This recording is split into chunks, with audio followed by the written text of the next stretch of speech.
2022년 10월 박성호는 은행 상담실에 앉아 있었습니다. 고객님, 재감정 결과가 나왔습니다. 12억입니다. 12억이요? 제가 샀을 땐 17억인데 대출 금액이 담보 가치를 초과했습니다. 원금 2억 원을 상환하시거나 추가 담보를 제공하셔야 합니다. 박성호의 통장엔 3천만 원이 있었습니다. 추가 담보도 없었습니다. 27년 식당 일하며 모은 9억 5천만 원으로 샀던 건물. 7년 후 헐값에 팔고 손에 남은 건 2억 5천만 원 뿐이었습니다. 월세 받으며 편하게 산다는 말을 믿었습니다. 하지만 원주의 심장은 옮겨가고 있었습니다. 이 이야기를 끝까지 들으시고 꼭 도움이 되시길 추천드립니다. 그럼 지금부터 박성호의 이야기를 시작하기 전 구독과 좋아요, 그리고 알림 설정해 두시면 매일 필요한 정보와 사연을 들으실 수 있습니다. 그럼 지금부터 박성호의 이야기를 시작하도록 하겠습니다. 2015년 봄, 박성호는 정형외과 의사는 단호했습니다. 더 이상 무리하시면 안 됩니다. 허리 디스크가 심각합니다. 무릎도 연골이 거의 다 닳았어요. 27년이었습니다. 원주 중앙시장 인근에서 작은 식당을 운영한 시간. 새벽 오시면 일어나 시장에 갔고 무거운 식자재를 들고 하루 종일 주방에 서서 요리했습니다. 설거지, 청소, 장사 끝나면 밤 10시. 27년을 그렇게 살았습니다. 장사는 잘 됐으며 단골 손님이 많았고 성실하게 일했습니다. 덕분에 돈도 벌어 통장에는 9억 5천만 원이 모였습니다. 하지만 몸은 정직합니다. 허리는 더 이상 버티지 못했고 무릎은 계단 오르내릴 때마다 비명을 질렀습니다. 그만해야겠구나. 가게 문을 닫던 날 단골 할머니가 물었습니다. 성호 씨, 이제 뭐하고 살 거야? 글쎄요. 쉬어야죠. 그날 저녁 오랜 친구를 만났습니다. 소주 한잔 하던 친구가 말했습니다. 야, 성호야. 너 그 돈으로 건물이나 하나 사. 월세 받으면 편하게 살 수 있대. 요즘 다들 그렇게 한대. 건물? 나 같은 사람이? 왜 못해? 너 27년 장사했잖아. 그 돈이면 충분해. 월세는 비가 오나 눈이 오나 들어온단다. 오죽하면 조물주 위에 건물자라는 말이 있겠어. 그 말이 머릿속에 남았습니다. 며칠 후 박성호는 부동산 중개소 문을 열었습니다. 중개인이 여러 매물을 보여주던 중 하나가 눈에 들어왔습니다. 원주 중앙동 로터리 인근 5층 근린상가. 사장님, 이 건물 보러 가보시겠어요? 1980년대 건물. 낡았지만 위치는 완벽했습니다. 중앙 로터리에서 도보 3분의 문화의 거리 바로 옆이고 원주시청이 보이는 거리였습니다. 박성호는 이 거리를 알았습니다. 27년 장사하며 매일 지나쳤고 언제나 사람들로 붐볐습니다. 은행도 관공서도 병원도 모두 여기 있었습니다. 사장님, 이 자리가 어딘지 아시죠? 원주 심장입니다. 여기는 절대 안 죽어요. 강원도에서 원주가 제일 크고 원주에서 여기가 중심이에요. 건물 내부를 둘러봤습니다. 1층 치킨집, 2층 학원, 3층 사무실, 4층 카페, 5층 원룸 2개. 모두 임대 중. 월세는 한 달 950만 원. 매매가 17억. 현금이 얼마나 되십니까? 9억 5천 정도요. 완벽하네요. 8억 대출 받으시면 됩니다. 이자만 내시면 돼요. 한 달에 250만 원? 월세 950에서 250 빼면 700 남습니다. 1년이면 8,400만 원이에요. 숫자는 달콤했고 허리가 아파서 더 이상 일을 못하는 자신에게 이건 구원처럼 들렸습니다. 공실라면요? 여기가 어딘데요? 원주 중앙동입니다. 공실 걱정은 안 하셔도 됩니다. 박성호는 고개를 끄덕였습니다. 하지만 뭔가 마음이 불안했습니다. 평생 모은 돈이었으니까요. 한번 생각해 보겠습니다. 그날 밤 박성호는 잠을 이루지 못했습니다. 사흘을 고민하며 통장을 들여다보고 또 들여다봤습니다. 9억 5천만 원. 27년의 무게. 박성호는 다시 부동산 중개소를 찾았습니다. 사장님, 결정하셨어요? 네, 하겠습니다. 일주일 후 은행 대출 상담실에 찾아갔습니다. 담보대출 7억 5천만 원, 금리 연 4.2%, 이자만 상환 조건입니다. 한 달 이자가 250만 원 정도 나옵니다. 7억 5천만 원. 평생 처음 지는 빚이었습니다. 진행하겠습니다. 서류에 도장을 찍는 순간 심장이 빠르게 뛰었습니다. 며칠 후 장금일 법무사 사무실에서 박성호는 통장을 꺼냈습니다. 9억 5천만 원이 찍힌 통장. 새벽 5시 일어나서 허리 아파도 참으며 명절에도 쉬지 않고 모은 돈. 잔금 9억 5천만 원 이체하시면 됩니다. 이 돈이면 그냥 적금 들어도 되는데 만약 잘못되면 겁이 났습니다. 60 넘어서 다시 시작할 수도 없었습니다. 부동산 중개인이 말했습니다. 사장님, 월세는 거짓말 안 합니다. 사장님 나이에 이만한 투자가 어디 있어요? 박성호는 심호흡을 했습니다. 이건 투자다. 노후 대책이다. 원주 중앙동이다. 여긴 안 죽어. 27년 살면서 봤잖아. 월세 700만 원이면 충분해. 떨리는 손으로 이체 버튼을 눌렀습니다. 이체 완료됐습니다. 법무사가 등기부등본을 건넸습니다. 소유자란에 박성호. 축하합니다, 건물주님. 건물주.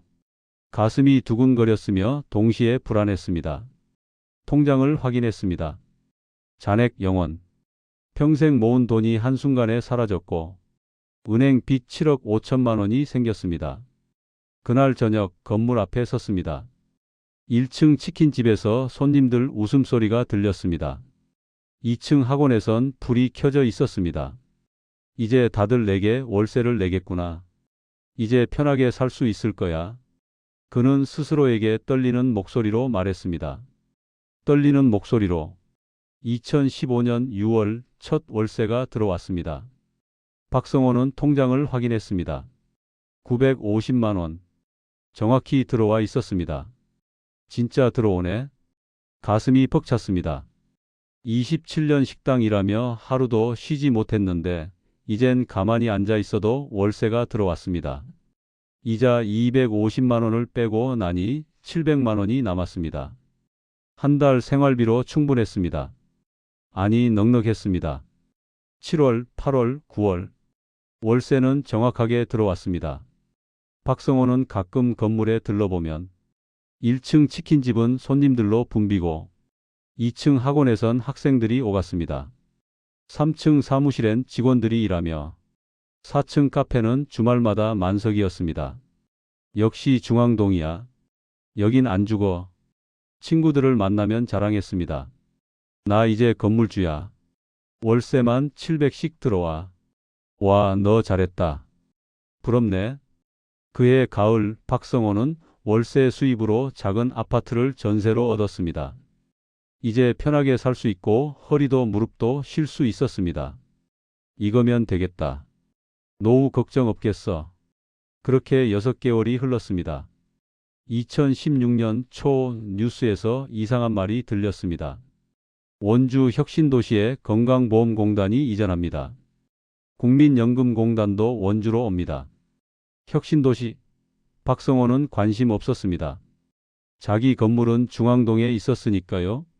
하지만 몇 달 후 변화가 느껴지기 시작했습니다. 2016년 여름 2층 학원 원장이 찾아왔습니다. 사장님, 죄송한데요. 저희가 혁신도시 쪽으로 분원을 내려고요. 분원요? 여기 장사 안 돼요? 아니, 그게 아니라 요즘 학부모들이 혁신도시 쪽을 선호하더라고요. 새 건물이고 주차도 되고. 이상했습니다. 원주에서 중앙동만한 곳이 어디 있다고. 그해 가을 3층 사무실 사장이 말했습니다. 사장님, 직원 채용이 안 돼요. 다들 혁신도시 쪽 회사를 원해요. 거긴 공기업 직원들 많고 젊은 사람들 많고. 여기도 나쁘지 않잖아요? 그게 주차가 안 되고 건물이 좀 낡았잖아요. 요즘 젊은 친구들은 그런 거 신경 쓰더라고요. 박성호는 이해가 안 됐습니다. 중앙동이 원주의 중심인데 무슨 혁신도시가? 2016년 12월 저녁 7시. 박성호는 건물 앞에 서 있었습니다. 거리가 조용했습니다. 예전엔 이 시간에 사람들이 많았습니다. 퇴근하는 사람들, 저녁 먹으러 나온 사람들. 하지만 지금은 텅 비어 있었습니다. 1층 치킨집 사장이 나왔습니다. 사장님, 요즘 손님이 많이 줄었어요. 왜요? 다들 혁신도시 쪽으로 가더라고요. 거기 상권이 새로 생겼어요. 그날 밤 박성호는 인터넷으로 원주 혁신도시를 검색했습니다. 새 아파트, 새 건물, 새 상가들. 사진 속 혁신도시는 깨끗하고 현대적이었습니다. 가슴이 철렁했습니다. 설마, 아니겠지. 그래도 여긴 원주의 심장 중앙동인데. 하지만 불안은 점점 커졌습니다. 2017년 봄, 박성호는 적금을 들러 은행에 갔습니다. 은행 직원이 물었습니다. 사장님, 건물 중앙동에 있으시죠? 요즘 거기 어때요? 네, 뭐 괜찮습니다. 저희 은행도 혁신도시에 지점 냈어요. 거기 수신고가 여기보다 3배 많아요. 젊은 사람들이 많아서요. 가슴이 철렁했습니다.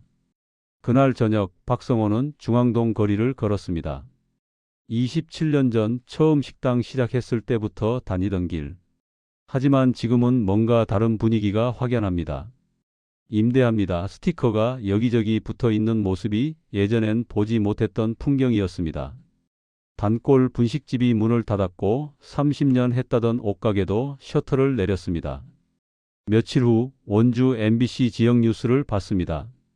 원주 혁신도시 인구가 3만 명을 넘어섰습니다. 상권도 급성장하고 있습니다. 대형마트, 영화관, 프랜차이즈 음식점이 속속 입점하고 있습니다. 화면엔 혁신도시 거리가 나왔습니다. 젊은 부부들이 유모차를 밀고 카페엔 사람들이 가득했습니다. 박성호는 리모컨을 껐습니다. 중앙동도 저랬었는데 2017년 여름 충격적인 일이 벌어졌습니다. 원주 롯데시네마가 중앙동에서 철수한다는 소식이었습니다. 20년 넘게 중앙동 랜드마크였던 극장이었습니다. 혁신도시에 CGV가 생기면서 수익이 급감했다는 게 이유였습니다. 박성호는 믿을 수 없었습니다. 그 극장은 항상 사람들로 북적였습니다. 주말엔 표 구하기 힘들었습니다. 롯데시네마도 나간다고? 친구에게 전화했습니다. 야, 들었어? 중앙동 극장 문 닫는데. 나도 봤어. 충격이더라. 근데 성호야, 너 건물 괜찮아? 괜찮겠지. 극장이랑 내 건물이랑 무슨 상관이야. 하지만 목소리엔 확신이 없었습니다. 그해 가을 박성호는 혁신도시에 가봤습니다. 처음 가보는 곳이었습니다. 궁금하기도 했고 불안하기도 했습니다. 도착해서 놀랐습니다. 넓은 도로, 새 건물들, 깔끔한 인도. 주차장은 여유로웠고 카페마다 젊은 사람들로 가득했습니다. 여기가 원주 맞나? 저녁 6시 식당가를 지났습니다. 웨이팅이 있었습니다. 같은 시간 중앙동은 텅 비었었는데 돌아오는 길 박성호는 중앙동을 다시 봤습니다. 좁은 골목, 낡은 건물, 주차할 곳 없는 거리. 저녁 7시인데 어두웠습니다. 아니야. 그래도 여긴 중앙동이야. 난 여기서 27년 장사했어. 여기가 원주 심장이었어. 잠깐 주춤한 것뿐이야. 곧 다시 살아날 거야. 박성호는 스스로를 다독이며 믿고 싶었습니다. 중앙동은 죽지 않는다고. 원주의 중심은 변하지 않는다고. 2017년 11월 전화가 왔습니다. 사장님, 2층 학원입니다. 죄송한데요. 다음 달에 나가려고 합니다.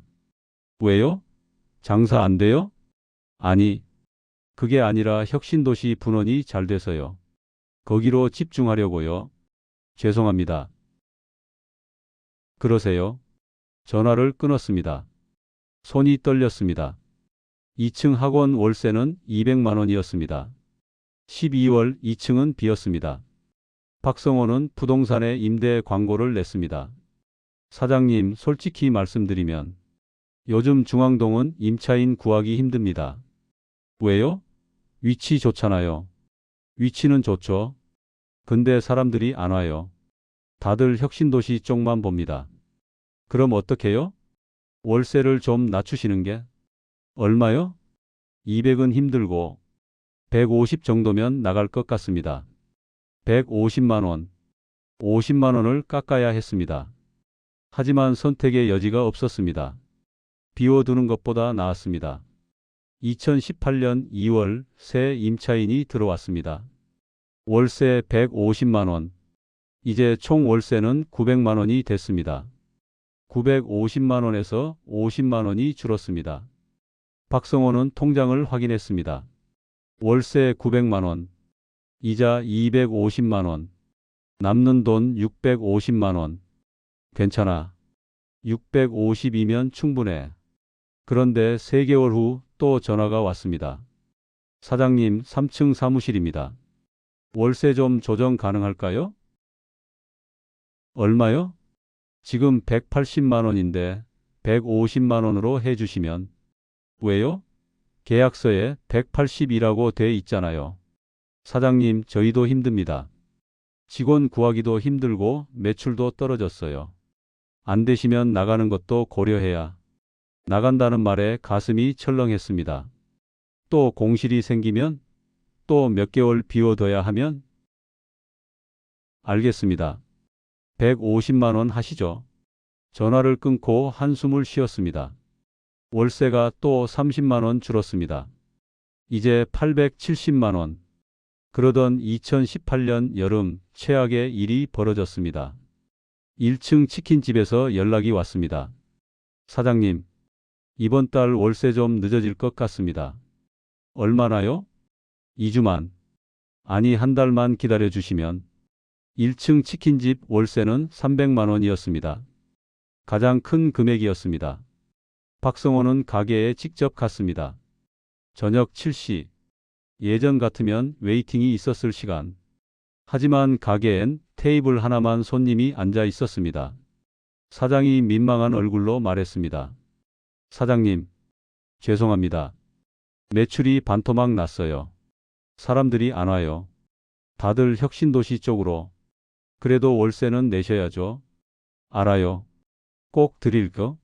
한 달만. 한 달이 2달이 됐습니다. 1층 월세 300만 원이 안 들어왔습니다. 그달 박성호의 통장엔 570만 원만 들어왔습니다. 이자 250만 원을 내고 나니 320만 원만 남았습니다. 320만 원으로 한 달을 살아야 해? 2018년 10월 1층 치킨집이 문을 닫았습니다. 밀린 월세는 받지 못했고 사장은 연락이 끊겼습니다. 1층은 공실이 됐습니다. 6개월이 지났지만 임차인이 안 나타났습니다. 박성호는 매일 부동산에 전화했습니다. 아직도 안 나와요? 사장님, 중앙동 1층이 요즘 안 나갑니다. 월세를 더 낮추셔야. 얼마요? 200 정도면. 300만 원이 200만 원이 됐습니다. 2019년 봄 새 치킨집이 들어왔습니다. 월세 200만 원. 이제 총 월세는 720만 원. 이자 250만 원 빼면 470만 원. 박성호는 통장을 보며 한숨을 쉬었습니다. 2년 전엔 700만 원이 남았습니다. 지금은 470만 원, 230만 원이 줄었습니다. 하지만 더 무서운 건 따로 있었습니다. 매달 25일 은행에서 자동이체 문자가 왔습니다. 대출이자 250만 원 출금. 월세가 줄어도 공실이 나도 이자는 정확히 250만 원씩 빠져나갔습니다. 한 번도 빠지지 않았습니다. 한 푼도 깎아주지 않았습니다. 월세는 줄어드는데 이자는 그대로네. 박성호는 중얼거렸습니다. 그날 밤 그는 계산기를 두드렸습니다. 현재 월세 들어오는 돈 720만 원. 이자는 250만 원. 그럼 남는 돈은 470만 원. 아직 괜찮아.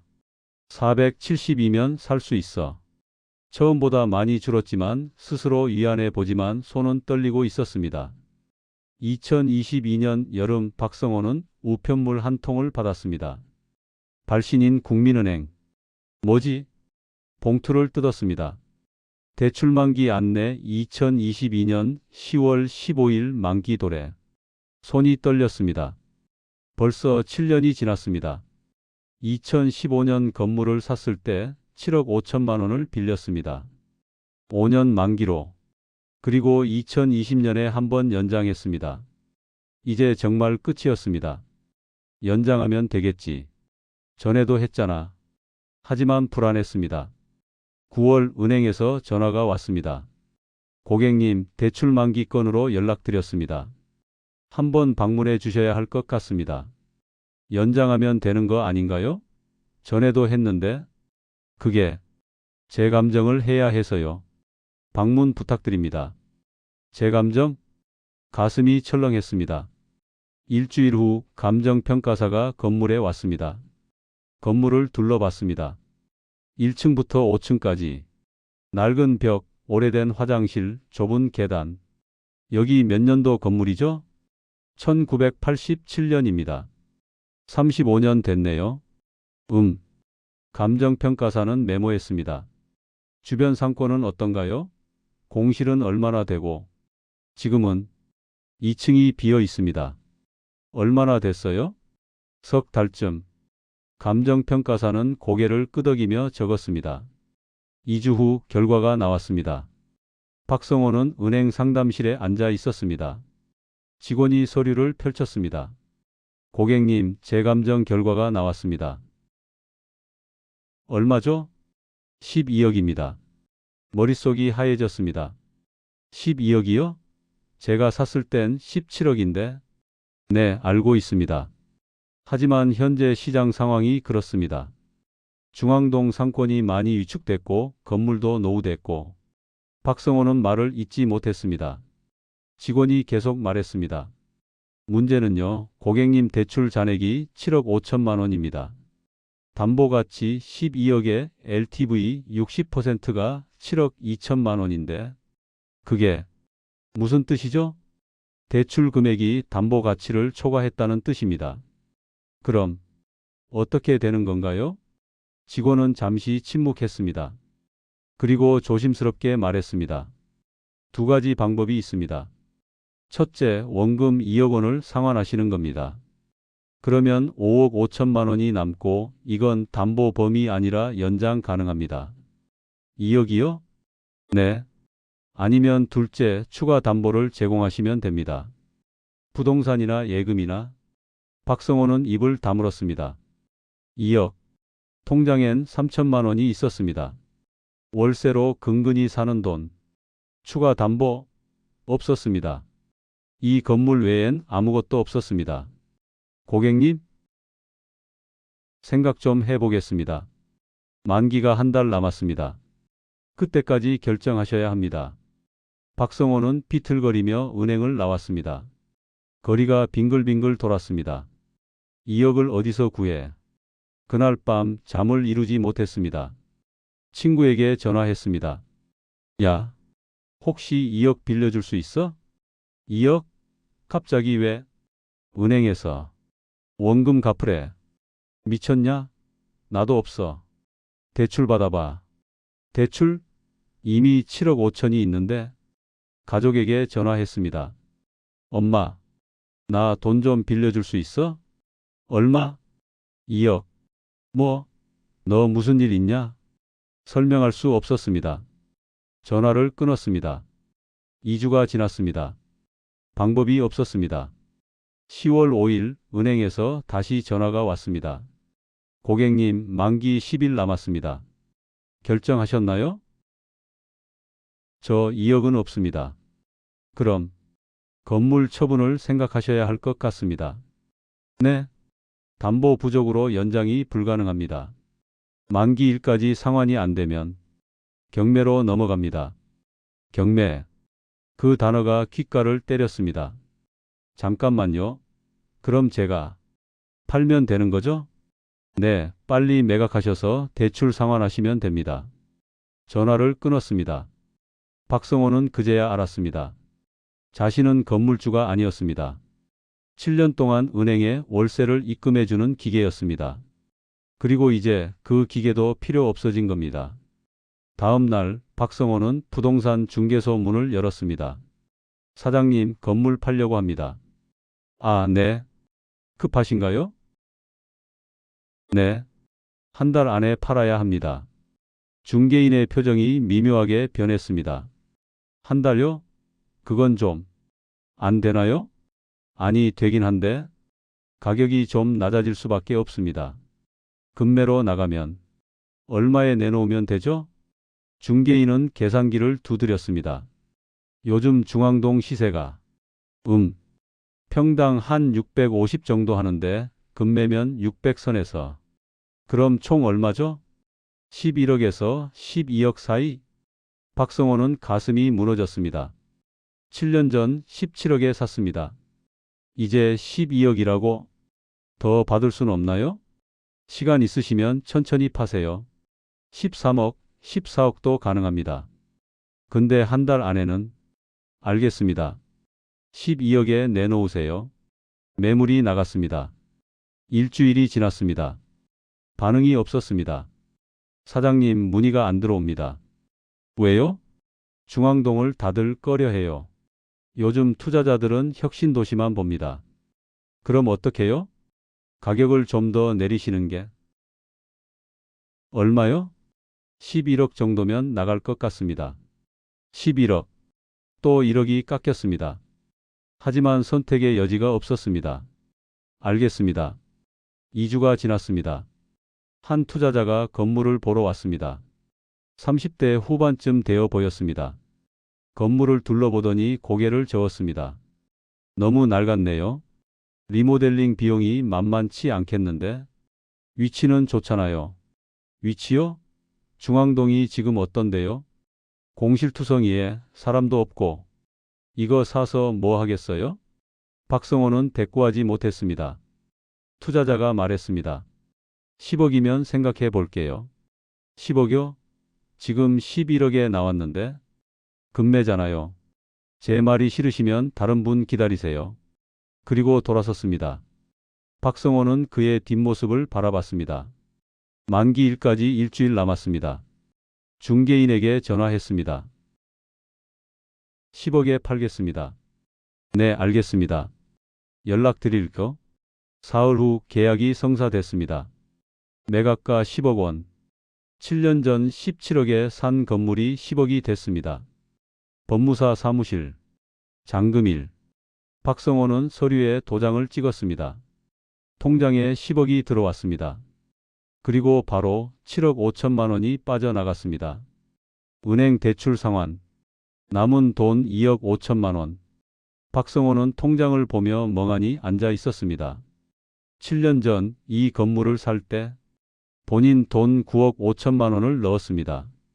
지금 손에 남은 건 2억 5천만 원. 7억이 사라졌습니다. 여기에 7년간 낸 이자까지 계산하면 박성호는 계산기를 꺼냈습니다. 이자 월 250만 원에 84개월은 2억 1천만 원. 그럼 총 손실은 7억에 2억 1천 더해서 9억 1천만 원. 27년 식당 일하며 모은 돈. 새벽 5시 일어나서 허리 굽히고 무릎 아파도 버티며 모은 돈. 9억 5천만 원 중에서 9억 1천만 원이 사라졌습니다. 손에 남은 건 고작 4천만 원. 아니, 이자까지 생각하면 마이너스였습니다. 사장님, 괜찮으세요? 법무사가 물었습니다. 박성호는 대답하지 못했습니다. 그날 저녁 마지막으로 건물 앞에 섰습니다.